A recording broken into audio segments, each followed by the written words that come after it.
আপনাদের ভালো লাগবে। আসসালামু আলাইকুম রাসেল ভাই ও প্রিয় শ্রোতা বন্ধুরা, কেমন আছেন আপনারা? আশা করি আল্লাহর রহমতে অনেক ভালো আছেন। আমিও ভালো আছি আলহামদুলিল্লাহ। আমি মোহাম্মদ সিফাত আলম আজ আপনাদের মাঝে নতুন একটি ঘটনা নিয়ে হাজির হয়েছি। আজকের ঘটনাটি আমার সাথে শেয়ার করেছেন জোবায়ের ইসলাম জীবন ভাই। মনে আছে জোবায়ের ভাইয়ের কথা? শুরু থেকে শেষ ঘটনাটি তিনিই শেয়ার করেছিলেন। আজকের ঘটনাটি জোবায়ের ভাই আমার কাছে যেভাবে শেয়ার করেছেন, আমিও ঠিক সেভাবেই শেয়ার করার চেষ্টা করছি। রাসেল ভাইয়ের কাছে অনুরোধ, ঘটনার ভেতরের ভুল ত্রুটিগুলো দয়া করে ক্ষমা সুন্দর দৃষ্টিতে দেখবেন। চলুন শুরু করা যাক আজকের ঘটনাটি। চলে যান, এখান থেকে চলে যান। আপনারা নিজেরাও বুঝতে পারছেন না কত বড় ভুল করতে চলেছেন আপনারা। এই ভুলের মাসুল পুরো গ্রামবাসীকে দিতে হবে। সবার ভালোর জন্য বলছি, চলে যান, চলে যান। ভুল? কিসের ভুল? কেই বা ভুল করতে যাচ্ছেন, আর কেই বা এই ভুল করা থেকে বারবার সাবধান করে দিচ্ছেন? এসব প্রশ্নের উত্তর নিয়েই আমি জোবায়ের ইসলাম জীবন আপনাদের মাঝে তৃতীয়বারের মতো হাজির হয়ে গেলাম। আসসালামু আলাইকুম সুপ্রিয় শ্রোতা বন্ধুরা, ভূত.কমের আজকের এই ঘটনাটি আমি আমার গ্রামের এক ভাইয়ের কাছ থেকে শুনেছি। আজকের ঘটনাটি একটি গ্রাম কেন্দ্রিক ঘটনা। ঘটনার সূত্রপাত মুক্তিযুদ্ধেরও অনেক আগে, আনুমানিক 1950-1960-এর মাঝামাঝি কোনো একটা সময়ে ঘটনাটির সূত্রপাত হয়। ঘটনাটি ঘটে নাটোর জেলার বড়াই গ্রাম থানার কোনো এক গ্রামে। ঘটনার সূত্রপাত 1950-1960-এর দশকে হলেও আমি ঘটনাটি মুক্তিযুদ্ধের সময়কাল থেকেই শুরু করছি। আমি যে ভাইয়ের কাছ থেকে ঘটনাটি শুনেছি, সেই ভাইয়ের ভাষাতেই শুরু করছি আজকের ঘটনা।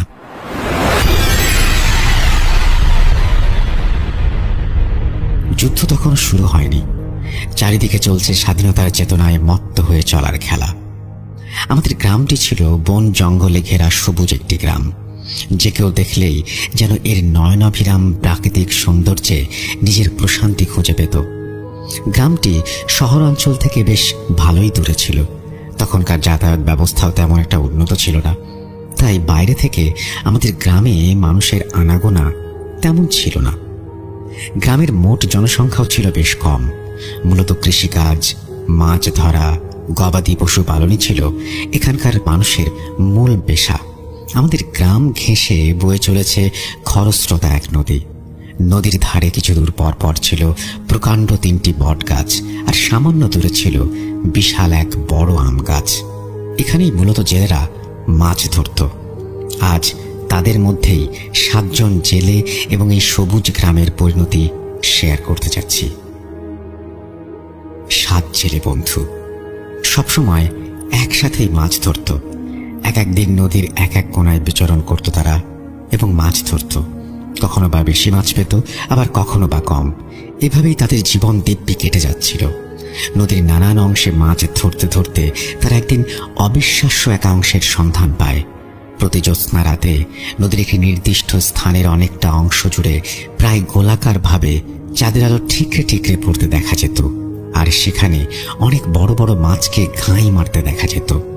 প্রথম কয়েকদিন অস্বাভাবিকভাবে তারা সেখানে মাছ ধরতে যাবার সাহস করেনি, কিন্তু প্রায় প্রতি জ্যোৎস্না রাতেই যখন তারা একই ব্যাপার লক্ষ্য করতে থাকে, তখন তাদের মনে কিছুটা সাহস সঞ্চিত হলো। তারা একদিন সেখানে মাছ ধরার সিদ্ধান্ত নেয়।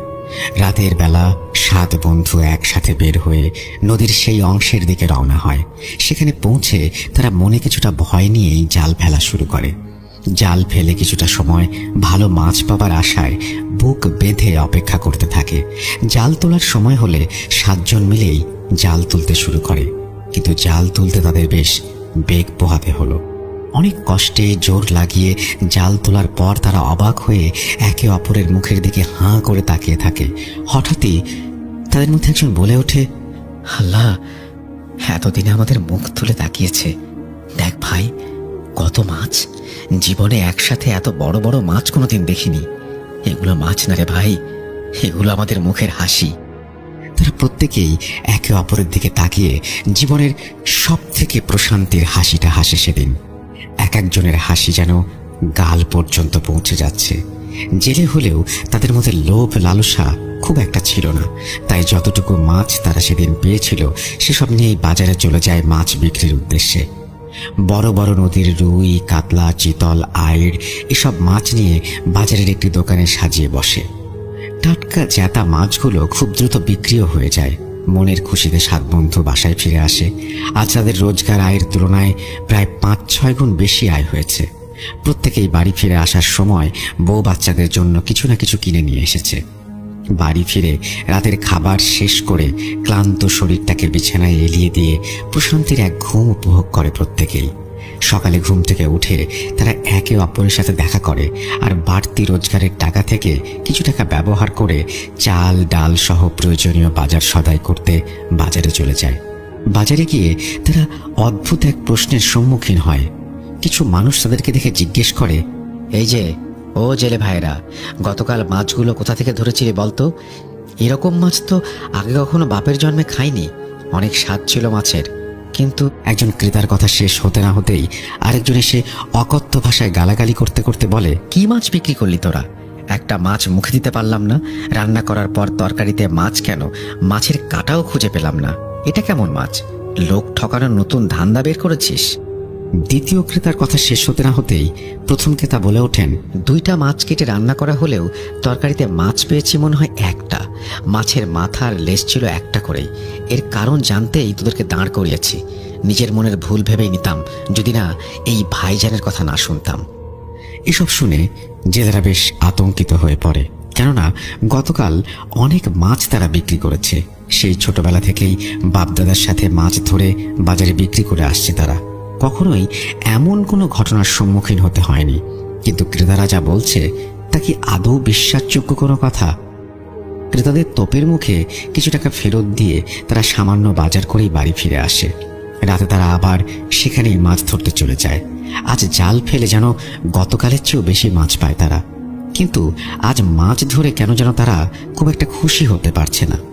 সকালের ঘটনাটি সারাদিন ক্রমাগত তাদের মাথায় ঘুরপাক খাচ্ছে। ভয়ে ভয়ে মাছগুলো নিয়ে তারা বাজারের উদ্দেশ্যে রওনা হয়। বাজারে গিয়ে তারা মিশ্র মতামতের সম্মুখীন হয়।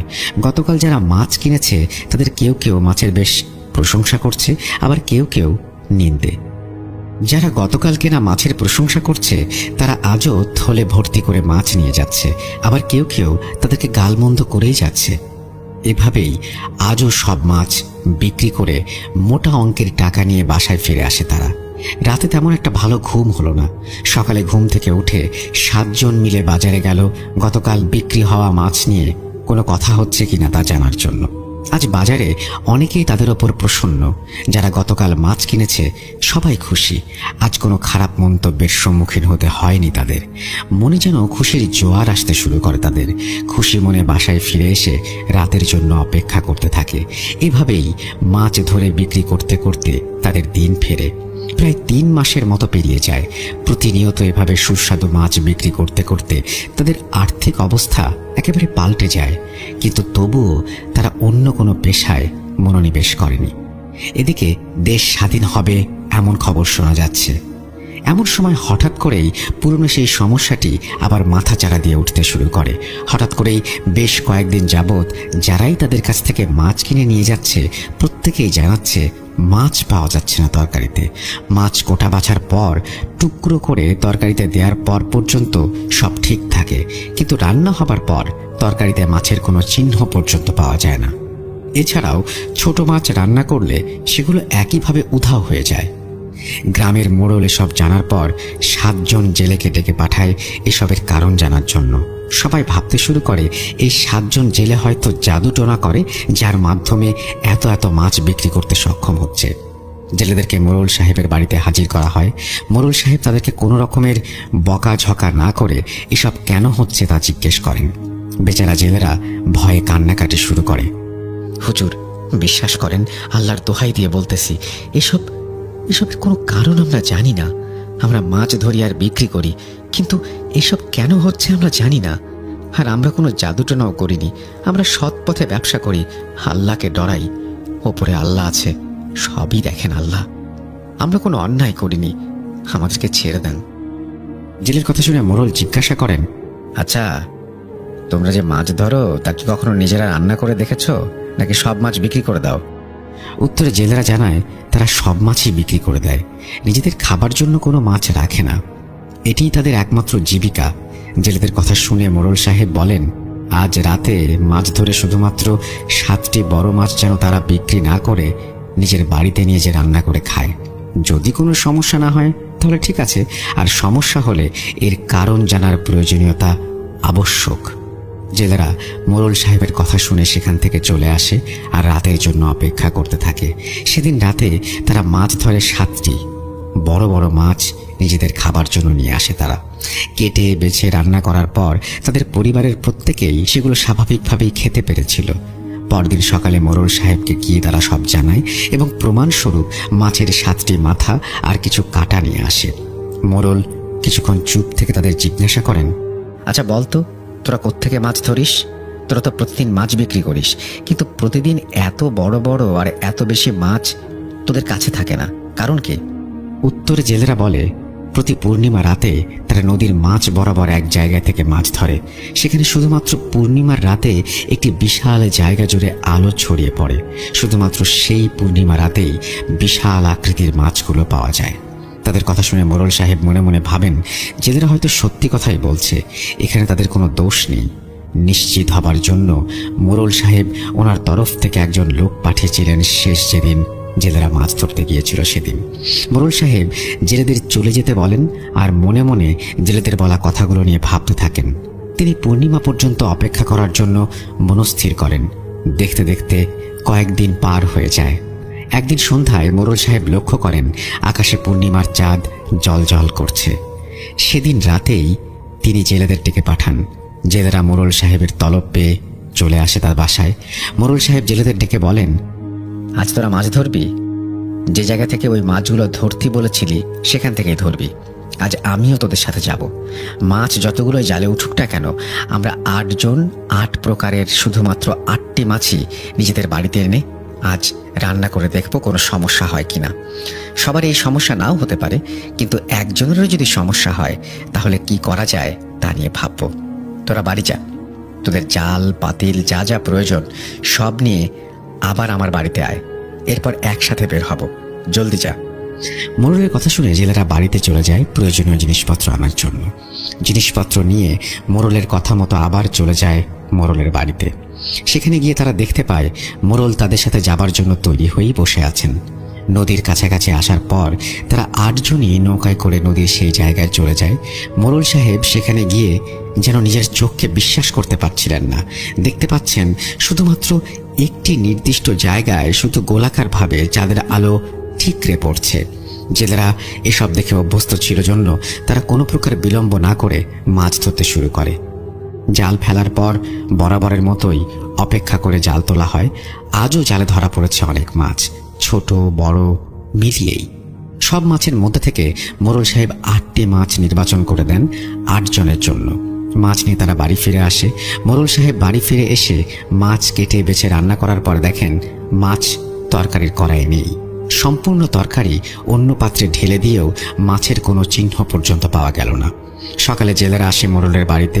তাদের 4 জনের সাথে একই ঘটনা ঘটেছে, কিন্তু বাকি 3 জন মাছ খেতে পেরেছিল ঠিকই। এমন অবস্থায় মোড়ল সাহেব গ্রামের ইমামের শরণাপন্ন হন। ইমাম সাহেবকে সেদিন রাতের সব ঘটনা খুলে বলা হয়।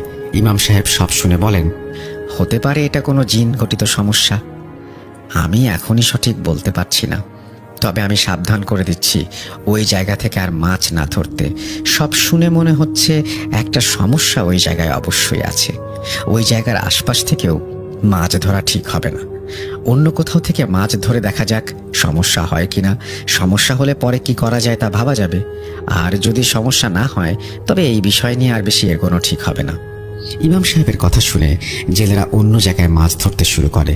দেখতে দেখতে 4-5টি পূর্ণিমা অতিক্রম করে। সব একেবারেই স্বাভাবিক, আগের মতো কোনো সমস্যা হচ্ছে না। আর এই সমস্যা থেকে যেন গ্রামবাসী অবশেষে পরিত্রাণ পেয়ে গেল। কিন্তু গ্রামবাসী পরিত্রাণ পেলেও জেলেরা কি আসলেই পরিত্রাণ পেয়েছিল? এই প্রশ্নের উত্তর হচ্ছে না। বেশ কিছুদিন এভাবে চলার পর জেলেদের মধ্যে কেউ কেউ অদ্ভুত স্বপ্ন দেখতে শুরু করে। তারা দেখে স্বপ্নে কেউ একজন গম্ভীরভাবে অন্ধকারের ভেতর থেকে বলছে, মাছ ধরবি না? ধরতেই হবে। মাছ ধরা বন্ধ করা যাবে না। মাছ ধরা বন্ধ করলে তাদের জীবনের প্রদীপ নাকি বন্ধ হয়ে যাবে, সাথে তাদের পরিবারেরও। আগামী পূর্ণিমা পর্যন্ত সময় বেঁধে দেওয়া হয়। বাঁচতে চাইলে মাছ ধরতে হবে। এবং তারা আরও বলে, এভাবে চললে গোলা ভরা ধান, মহামূল্যবান রত্ন রাতারাতি ভাগ্য পাল্টে যাবে। তারা ভালো থাকতে চায় নিশ্চয়ই। যে 4 জন জেলে বাসায় রান্না হওয়া তরকারি থেকে সেদিন মাছ উধাও হয়ে গিয়েছিল, সেই 4 জন এই স্বপ্ন দেখতে শুরু করে। তারা একে অপরের সাথে এই ব্যাপারটি শেয়ার করলে বাকি 3 জন হেসে সব উড়িয়ে দেয় আর ভাবে এরা 4 জন হয়তোবা তাদেরকে ভয় দেখানোর জন্য এসব বলছে। কিন্তু না, পরদিন রাতে বাকি 3 জনও একই স্বপ্ন দেখে। এবার স্বপ্নে তাদেরকে একই ব্যাপারে অন্য কারো সাথে কথা বলতে কড়াভাবে নিষেধ করে দেয়া হয়। সবাই স্বপ্নটি দেখার পর বুঝতে পারেন এটি আসলেই নিছক কোনো স্বপ্ন না, এর পেছনে কোনো না কোনো কারণ অবশ্যই আছে। কিন্তু কারণ যাই থাকুক না কেন, নিজেদের পরিবার পরিজনের সুরক্ষার জন্য তারা স্বপ্নাদেশ মানতে বাধ্য হয়। তারা পুনরায় স্বপ্ন দেখে এবং স্বপ্নে পাওয়া আদেশ অনুযায়ী কাজ করতে রাজি হয়। সেদিন সকালে তারা ঘুম থেকে উঠে তাদের উঠোনে দেখে বিশাল গোলা, যা ধানে একেবারে পরিপূর্ণ।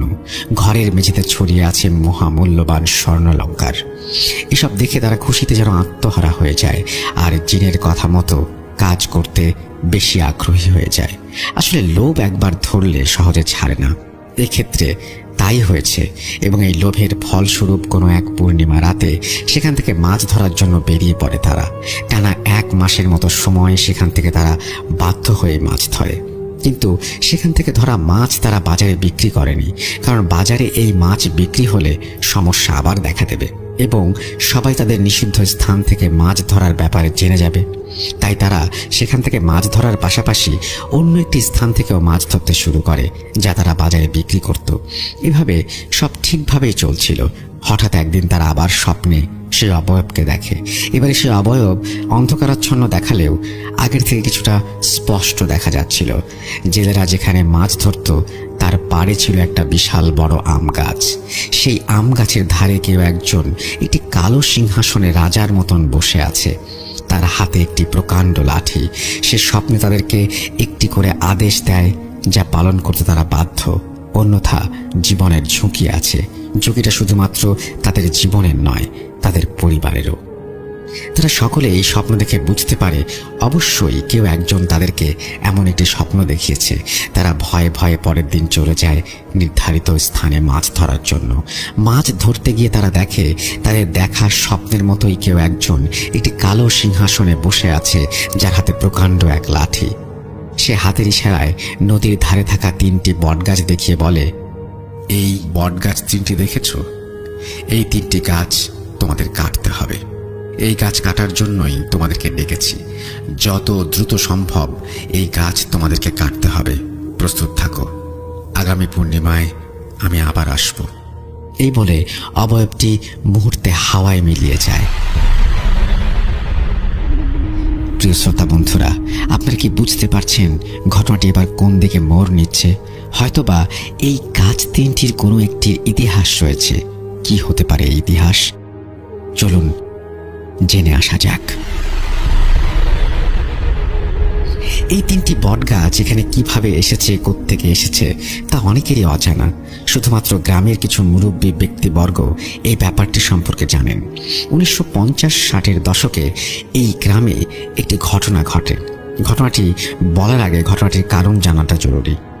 আপনারা অনেকেই হয়তো জানেন, জিন মানুষের মতো একটি জাতি।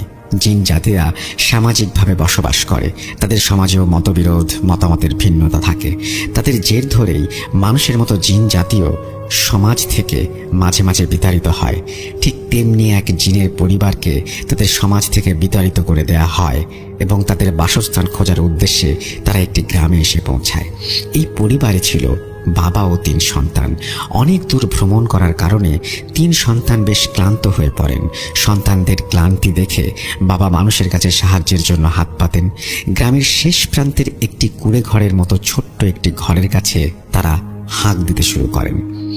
ঘরের বউ বের হয়ে আসেন, তার হাতে শাখা আর সিঁথিতে সিঁদুর, অর্থাৎ হিন্দু পরিবারের ঘরণী। তিনি বেরিয়ে এলেন। জিনদের পিতা তার কাছে সাহায্য স্বরূপ 3 গ্লাস পানি প্রার্থনা করেন। হিন্দু গৃহবধূ ঘরে গিয়ে নিজের স্বামীকে বলেন, বাড়ির বাইরে 4 জন পুরুষ দাঁড়িয়ে, তারা বেশ লম্বা এবং মুখ কালো এবং মুখ ঢাকা, জব্বা পরিধান করা, পানি চেয়ে দাঁড়িয়ে আছে, আপনি একটু দেখবেন। স্ত্রীর কথা শুনে স্বামীর মুখ এক অজানা কারণে উজ্জ্বল হয়ে যায়। সে দ্রুত ঘর থেকে বাইরে বের হয়ে আসে এবং ঘরের চারপাশে কিছু একটা গুঁড়ো ছিটিয়ে 4 জন জিনকে আটকে ফেলে। আসলে সেই গৃহবধূর স্বামী অন্য কেউ নন, ছিলেন এক দুর্ধর্ষ তান্ত্রিক। সে বহু বছর যাবৎ এমন জিন খুঁজে চলেছিল যাদেরকে বশ করে সে অগাধ ক্ষমতার অধিকারী হতে পারে। কিন্তু সে পরক্ষণেই বুঝতে পারে জিনের ক্ষমতা এবং শক্তিকে তাচ্ছিল্য করে বেশ ভুল করেছে সে। 4 জনকে বন্দী করার পর বাবা জিন তার ক্ষমতা প্রয়োগ করেন এবং বৃত্তাকার ভাবে ছড়ানো সেই গুঁড়োগুলোতে আগুন ধরে যায়। তান্ত্রিকের ঘরের চারপাশে আগুনের গোলায় পরিণত হয়। এভাবেই নিজের সন্তানদের নিয়ে বাবা জিন গ্রাম থেকে চলে যাবার সিদ্ধান্ত নেন, কিন্তু যেতে পারেন না। তান্ত্রিক তার ক্ষমতা প্রয়োগ করে সেই রাস্তাটি বন্ধ করে দিয়েছিল। তাই বাবা জিন তার সন্তানকে এই গ্রামে থাকার নির্দেশ দেন। বাবা জিনের অসীম ক্ষমতার জন্য তিনি গ্রাম থেকে বের হতে সক্ষম হন। তিনি যাবার আগে সন্তানদের বলেন, তোমরা 3 জন এই গ্রামেই থাকবে। এই তান্ত্রিক এই গ্রামের অনেক বড় ক্ষতি করার চেষ্টা করবে, তোমরা গ্রামবাসীকে রক্ষা করবে। আমি 3টি বীজ নদীর ধারে রেখে যাচ্ছি, এগুলো বট গাছের বীজ। এই বীজ থেকে 3 মাসের মধ্যেই বট গাছ বের হয়ে বড় হয়ে যাবে। এই গাছ হবে তোমাদের আবাসস্থল, আমি তোমাদেরকে নিতে আসব। এই কথা বলে জিন নদীর ধারে 3টি বীজ বপন করে এবং এই 3টি বীজ থেকে জন্ম নেওয়া গাছে ছিল 3টি বট গাছ, যা কাটার জন্য এই 7 জন জেলেকে আদেশ করা হয়েছে। কিন্তু কেন এই বট গাছ কাটার আদেশ দেওয়া হলো? কেই বা এই আদেশ দিচ্ছে? আর জিনদের এই কথোপকথনই বা কিভাবে জানা গেল? সুপ্রিয় শ্রোতা, এইসব জানার জন্য আর একটু সময় অপেক্ষা করতে হবে। এই 3টি বট গাছ থাকার জন্য এই গ্রামের কোনো ক্ষতি আজ পর্যন্ত হয়নি। 1971 মুক্তিযুদ্ধ কেবল শুরু হয়েছে। আমরা জানি প্রতিটি গ্রাম বা শহর জেলায় তখন মুক্তিযুদ্ধ চলাকালীন সময়ে দেশ স্বাধীন করার জন্য ছিল অগাধ চেতনা। ঠিক তেমনি ছিল রাজাকারদের তাণ্ডব। আমাদের গ্রাম অনেক ভেতরে হওয়ায় রাজাকারদের নজর তখনও আমাদের গ্রামে পড়েনি। কিন্তু শকুনের চোখ ফাঁকি দেয়া কি আসলে সম্ভব? শকুন রূপী রাজাকারদের দল পাকিস্তানি সেনাদেরকে আমাদের গ্রামের খবর দিয়ে দেয়। তারা আমাদের গ্রাম আক্রমণ করতেও আসে, কিন্তু কোনো এক অজানা শক্তি যেন আমাদের গ্রামকে ক্রমাগত রক্ষা করে যাচ্ছিল। যখনই হানাদার বাহিনী গ্রামের বাইরে থেকে ভেতরে ঢোকার চেষ্টা করত, ঠিক তখনই তারা দেখতে পেত কোথা থেকে যেন অগণিত বাঘের দল ছুটে এসে তাদের উদ্দেশ্যে মাছখাই গলায় হুঙ্কার দিতে দিতে এগিয়ে আসছে। গ্রামের সীমানা থেকে বের হবার সাথে সাথেই বাঘগুলো কেমন যেন অন্ধকারে মিলিয়ে যেত। এবার ফিরি জেলেদের ঘটনায়। জেলেরা সেই অজানা জায়গায় অবয়বের সাথে দেখা করে আসার পর থেকেই গ্রামে কিছু সমস্যা শুরু হয়। গ্রামের বেশ কিছু মানুষ অজ্ঞাত রোগে মারা যেতে শুরু করে। প্রত্যেকের মৃত্যুর ধরন ছিল একেবারে একই। প্রথমে কাশির সাথে রক্ত, পরে রক্তবমি, আর পরে যন্ত্রণাদায়ক মৃত্যু। কিন্তু এসবের কারণ কেউ জানে না। এদিকে পূর্ণিমা আসতেও বেশি দেরি নেই। এর মাঝেই গ্রামের প্রায় 20 জনের মতো মানুষ মারা যায়, আর অনেকেই বেশ অসুস্থ হয়ে পড়ে। গ্রামের মোড়ল তখন গ্রামের মসজিদের ইমাম সাহেবের সাথে যোগাযোগ করেন। ইমাম সাহেব বলেন তিনি বটগাছের সেই জিনদের সাথে কথা বলবেন।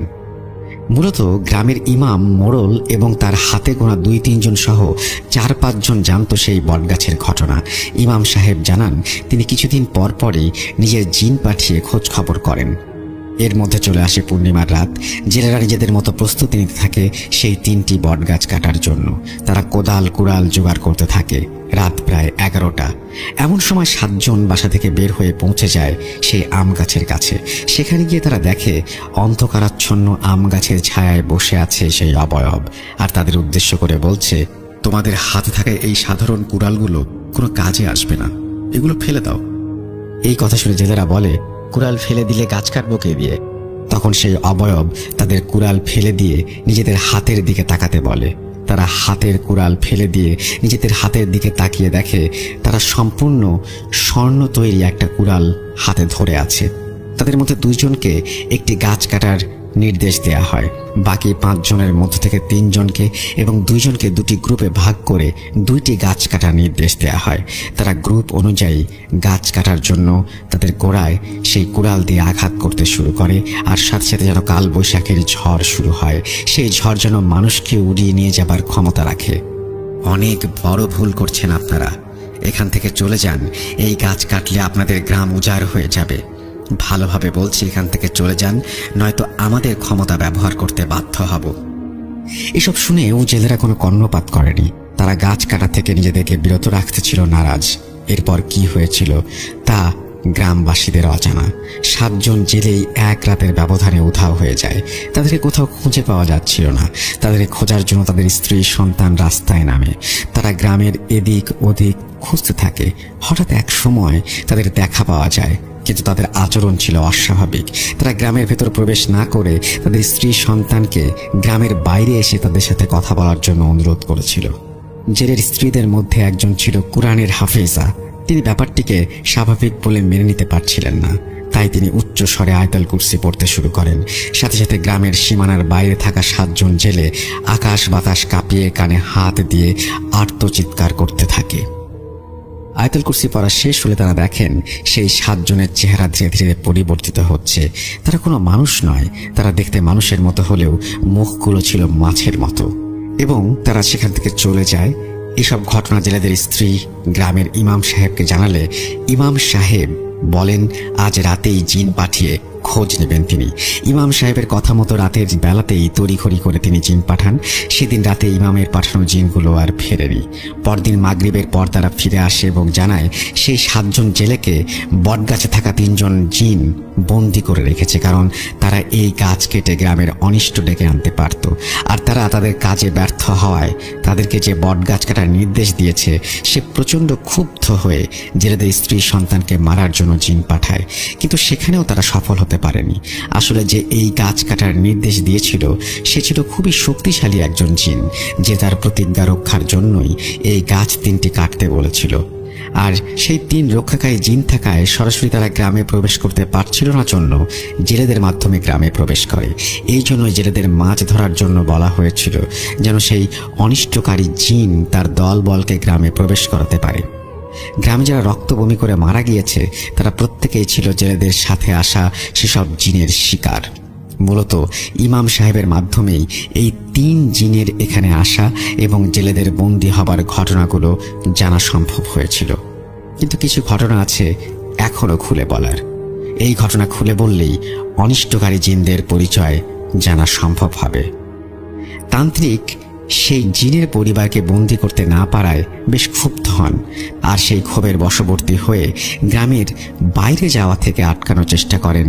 কিন্তু বাবা জিন 3 সন্তানকে গ্রামে রেখেই চলে যায়। তান্ত্রিক তার পালিত কিছু শয়তান জিনের মাধ্যমে এই খবর জানতে পারে এবং অত্যন্ত শক্তিশালী এক জিনকে নিজের মন্ত্র দ্বারা আমন্ত্রণ করে। তান্ত্রিকের উদ্দেশ্য ছিল সেই জিনকে বন্দী করা, কিন্তু বারবার সে ব্যর্থ হচ্ছিল। সে গ্রামের এদিক সেদিক ঘুরে নানা প্রকার কালজাদু করতে থাকে। গ্রামের মানুষ জেনে যায়। গ্রামের মানুষ জানাজানি হবার পর গ্রামের মোড়ল তাকে গ্রাম থেকে বের হয়ে যেতে বলে, কিন্তু সে ছিল নারাজ। এক পর্যায়ে গ্রামের লোকেরা তাকে বেশ মারধর করে গ্রাম থেকে বিতাড়িত করে দেয়। গ্রাম থেকে চলে যাওয়ার সময় সে সবাইকে বলে যায় এই গ্রামের সবাইকে সে দেখে নেবে। গ্রাম ছেড়ে চলে গিয়ে গ্রামের কাছাকাছি এক জায়গায় সে একটি ছোট ঘর বানিয়ে থাকা শুরু করে এবং সেখানেই তন্ত্র সাধনা করতে শুরু করে এবং সে কালজাদু করতে শুরু করে। এবং সেই কালজাদু সে কোনো মানুষের ওপরে করেনি, করেছিল পুরো গ্রামের ওপর। গ্রামের প্রতিটি মানুষের বিনাশের জন্য সেই কালজাদু করে। কালজাদু করার সময় জিন তাকে বলে সে তান্ত্রিকের কথা মতোই কাজ করবে, কিন্তু বিনিময়ে সে কিছু চায়। তান্ত্রিক তার কাছে কি চায় তা জানতে চাইলে সে বলে সঠিক সময় সে নিজেই চাওয়ার ব্যাপারে জানাবে। তান্ত্রিকের কালজাদুর কাজ সম্পন্ন হলে জিন তার দাবির কথা জানায়। সে বলে সে তান্ত্রিকের স্ত্রীর গর্ভে থাকা সন্তানের জীবন চায়। তান্ত্রিক এতে কোনোভাবেই রাজি হয় না। তান্ত্রিক রাজি না হওয়ায় জিন তাকে বারবার স্মরণ করিয়ে দেয় যদি সে তার দাবি পূরণ না করে তাহলে এই কালো জাদু ব্যর্থ হবে। অন্যদিকে এই গ্রামের মানুষের ওপর তান্ত্রিকের এতটাই ক্ষোভ ছিল যে সে নিজের সন্তানের জীবন উৎসর্গ করতে পিছুপা হয়নি। এক পর্যায়ে তান্ত্রিক রাজি হয়। কালো জাদু সম্পন্ন হবার পর দিন সকালে তান্ত্রিক ঘুম থেকে উঠে দেখে তার স্ত্রী মৃত অবস্থায় বিছানায় পড়ে আছে। কেউ তান্ত্রিকের স্ত্রীর পেট চিরে পেটের ভেতরে থাকা বাচ্চা বের করে নিয়ে গেছে। এই দৃশ্য দেখে তান্ত্রিক পাগল হয়ে যায়। সে ভেবেছিল তার এক সন্তান দুনিয়ায় আলো না দেখলেও ক্ষতি নেই, কেননা পরবর্তী সন্তান দুনিয়ার আলো ঠিকই দেখতে পাবে। কিন্তু সে জানত না তার এই কাজের জন্য তার স্ত্রীকেও জীবন দিতে হবে। সেদিন সকালেই সে তার করা কালো জাদু বন্ধ করার জন্য আসনে বসে, কিন্তু কাজ শেষ হবার আগেই সেই জিন উপস্থিত হয়। সে জিনকে তার স্ত্রীর হত্যার কারণ জিজ্ঞেস করলে জিন বলে, আমি কখনোই বলিনি আমার দাবি পূরণ করার জন্য অন্য কারো ক্ষতি হবে না। আপনি আমাকে আপনার স্ত্রীর কোনো ক্ষতি হবে কিনা জিজ্ঞেসও করেননি, তাই নিয়ম অনুযায়ী আমি কোনো ভুল করিনি। কিন্তু আপনি অনেক বড় ভুল করতে যাচ্ছেন। আপনার স্ত্রী বা সন্তানের মতো পরিণতি আপনারও হোক, সেটাই কি আপনি চাচ্ছেন? ঠিক আছে, তাই হবে। জিন তার কথা শেষ করতে না করতে ঝাঁপিয়ে পড়ে তান্ত্রিকের ওপর, ক্ষত বিক্ষত করে দেয় তান্ত্রিকের শরীরটাকে। কোনো রকমে পালিয়ে নিজের প্রাণ হাতে নিয়ে গ্রামের ভেতরে প্রবেশ করে সে। গ্রামের ভেতরে থাকা 3 রক্ষাকারী জিনের জন্য সেই অনিষ্টকারী জিন গ্রামে প্রবেশ করতে পারছিল না। গ্রামে প্রবেশ করে তান্ত্রিক গ্রামের মানুষদেরকে ডেকে সবকিছু জানায়, সবাইকে সাবধান করে দেয়। সে গ্রামের বাইরে চলে যায়। সেদিন সন্ধ্যায় তান্ত্রিকের ক্ষত বিক্ষত লাশ পাওয়া যায় গ্রামের বাইরে এক ডোবায়। জিন যা চেয়েছিল তা সে পেরেছে, তাই তাকেও তার প্রতিজ্ঞা রক্ষা করতে হবে। এই জন্যই জিন সেই গ্রামের ক্ষতি করার উদ্দেশ্যেই জেলেদের ব্যবহার করে, কিন্তু এবারেও সফলতা পায় না। সফলতা না পেলেও গ্রামের ভেতরে তার কিছু সাগরেদ পাঠাতে সক্ষম হয়। ইতোমধ্যে সেটা বলা হয়েছে। জেলেদের বন্দি দশার কথা জেনে ইমাম সাহেব তাদেরকে ছেড়ে দেবার জন্য অনুরোধ করেন, কিন্তু তাদেরকে ছাড়া হয়নি। অন্যদিকে গ্রামে সেই অনিষ্টকারী জিনের দলবল ব্যাপক তাণ্ডব চালাতে থাকে। এর থেকে পরিত্রাণের উপায় জানতে চাওয়া হয় সেই 3 জন জিনের কাছে। তারা বলেন, এই গ্রামে যতগুলো পরিবার আছে এবং পরিবারের যতজন সদস্য আছে তাদের সবাইকে নিজের পরিবারের সদস্য সংখ্যার সমান মোরগ দান করতে হবে। এই দান করা মোরগ জবাই করা যাবে না, তাদেরকে নদীর ধারে দিয়ে আসতে হবে। বাকি কাজ পরে জানানো হবে। জিনের কথা মতো প্রত্যেকটি পরিবার থেকে মোরগ সংগ্রহ করা হয় এবং এক পূর্ণিমার রাতে মোরগগুলো নিয়ে আসা হয় নদীর ধারে। শুধুমাত্র ইমাম সাহেবকে থাকতে বলা হয়। বাকিরা চলে গেলে ইমাম সাহেবকে একটি তরবারি দেয়া হয় আর পেছন ফিরে মোরগগুলোকে দেখতে বলা হয়। পেছন ফিরে ইমাম সাহেব অবাক হয়ে যান, এখানে মোরগ কোথায়? সবই তো জলজ্জান্ত মানুষ। গ্রামের সব মানুষ যেন সেখানে জড়ো হয়েছে। ইমাম সাহেবকে দেখে তারা ভয় পেতে শুরু করে। ইমাম সাহেবকে ভয় পেতে নিষেধ করা হয় এবং এলোপাথারিভাবে তলোয়ার চালিয়ে হত্যা করতে বলা হয়। ইমাম সাহেব জিনদের কথা মতো কাজ চালাতে শুরু করেন। সেদিন রাতে নদীর পাড় থেকে ভয়ঙ্কর আওয়াজ ভেসে আসছিল গ্রামবাসীদের কানে। সারা রাত আত্মচিৎকার শুনে গ্রামবাসীরা আতঙ্কিত হয়ে পড়েছিল। ইমাম সাহেবের কাজ শেষ হলে তিনি দেখেন সেখানে কোনো মানুষ নেই। মানুষের জায়গায় মোরগগুলোর জবাইরত অবস্থায় পড়ে আছে। সেদিনের কাজ শেষ হলে ইমাম সাহেব ফিরে আসেন। গ্রামের ওপর থেকে বিপদ কেটে যায়। এরপর কেটে যায় 2টি বছর। সেই 7 জন জেলেকে মুক্ত করা হয়। তাদের মধ্যে প্রায় সবাই পাগলের মতো হয়ে গিয়েছিল। গ্রামে ফিরে এসে গ্রামের পরিবর্তন দেখে তারা অবাক হয়ে যায়। তারা জানায় তারা নাকি গতকালই গাছ কাটতে গিয়েছিল, কিন্তু একদিনের ব্যবধানে এমন পরিবর্তন কিভাবে হলো তা তারা কিছুতেই বুঝতে পারছে না। নিজেদের স্ত্রী সন্তানের খোঁজ নিয়ে তারা নিজ নিজ বাড়িতে যায়, কিন্তু কারো দেখা পায় না। তারা এক পর্যায়ে বদ্ধ পাগল হয়ে যায় আর রাস্তায় রাস্তায় ভিক্ষা করতে শুরু করে। এবং তারা গ্রামের কোনো মানুষের সাথে দেখা হলেই বলতো যে কেউ নাকি বাঁচবে না, সবাই মরবে। তাদের কথা শুনে গ্রামবাসীরা আতঙ্কিত হয়ে পড়ে।